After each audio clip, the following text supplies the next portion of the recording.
नमस्कार दोस्तों, मैं कवि विनीत शर्मा आज एक सत्य घटना पर आधारित कथा लेकर आपके सामने पेश हूँ। दोस्तों, ये कहानी दिल्ली टैक्सी चालक देवेंद्र की है। देवेंद्र, जो कि मूलतः बिहार का रहने वाला है, एक दिन देवेंद्र की टैक्सी में कश्मीर के निवासी, जो कि एयरपोर्ट से पहाड़गंज तक जिनको जाना था, देवेंद्र की गाड़ी में जाकर बैठ गए। देवेंद्र ने उन सज्जन व्यक्ति को पहाड़गंज तक छोड़ा और अपना किराया भी वसूला। लेकिन जब देवेंद्र अपनी टैक्सी को लेकर टैक्सी स्टैंड की ओर वापस जा रहा था, तो इसी दौरान उसकी नज़र गाड़ी में पड़े एक बैग पर गई। बैग को देखकर देवेंद्र समझ गया कि यह उसी सवारी का बैग है जिसे कि कुछ ही समय पहले उसने पहाड़गंज छोड़कर आया है। देवेंद्र ने बड़ी उत्सुकता से बैग खोलकर देखा तो उसमें कुछ स्वर्ण आभूषण, एक एप्पल का लैपटॉप और एक कैमरा और कुछ नगद पैसे थे। सब कुछ मिलाकर के लगभग 7 से 8 लाख तक का सामान था। तभी देवेंद्र की आंखों के सामने अपनी टैक्सी के फाइनेंसर की तस्वीर उमड़ी।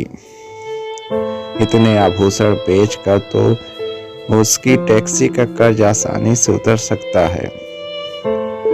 एकदम से प्रसन्न हो उठा और उसके चेहरे में एक अजब सी खिलखिलाहट आ गई। देवेंद्र के मन में बैठा रावण जो जाग गया था। पराया माल देखकर उसे अब अपनाने का लालच उसके मन में आ गया था। परंतु जीवन की भी अजीब विडंबना होती है। देवेंद्र कुछ ही दूर जा पाया था कि उसके मन में बैठे राम की आवाज ने उसे झकझोर दिया। देवेंद्र को लगने लगा कि वह कैसा पाप करने जा रहा है। उसके सामने अब नैतिकता आड़े आने लगी है। बड़ी दुविधा थी। एक ओर सामने आभूषण पड़े थे तो दूसरी ओर उसकी अपनी ही अंतरात्मा खुद को धिक्कार रही थी। कुछ देर द्वंद्व चलता रहा, पर अंत में विजय राम की ही हुई, यानी कि सत्य की। देवेंद्र पास के पुलिस स्टेशन चला गया और बैग ड्यूटी पर मौजूद थानेदार के हाथों में थमा दिया। अब थानेदार कभी बैग में पड़े आभूषण को देखता है तो कभी उस ड्राइवर का चेहरा देखता है। थानेदार ने बड़े ही भाव से पूछा कि अरे, तू अगर चाहता तो यह बैग लेकर भाग सकता था। तभी देवेंद्र ने जवाब दिया, साहब, हम गरीब हैं पर बेईमान नहीं हैं। थानेदार भी निशब्द हो गया। उसे लगा कि ड्राइवर सच में गरीब तो है किंतु ईमानदार भी है। खैर, सवारी को उसका बैग सकुशल वापस मिल गया और देवेंद्र की ईमानदारी के इनाम के रूप में मालिक ने उसे कुछ रुपए देने चाहे तो देवेंद्र ने साफ मना कर दिया। दोस्तों, असली कहानी तो अब शुरू होती है। उस थानेदार ने देवेंद्र की ईमानदारी की गाथा को एक मीडिया कर्मी के आगे सुना दिया। मीडिया कर्मी भी, जो कि थानेदार की तरह ही अत्यधिक प्रभावित हुआ, उसने इस ईमानदारी की खबर को अपने अखबार में छापने की ठान ली। वह देवेंद्र से मिला भी और उसका साक्षात्कार लेते हुए उससे पूछा, अगर बैग में पड़े सामान की कीमत 8 लाख रुपए उसे मिल जाए तो वह क्या करेगा? देवेंद्र ने कहा कि पहले तो वह फाइनेंसर का कर्जा चुकाएगा और फिर अगर संभव हो सका तो एक टैक्सी खरीदेगा। तब रिपोर्टर ने देवेंद्र से कहा कि तेरे सर पर कर्ज है तो तू बैग लेकर भाग क्यों नहीं गया?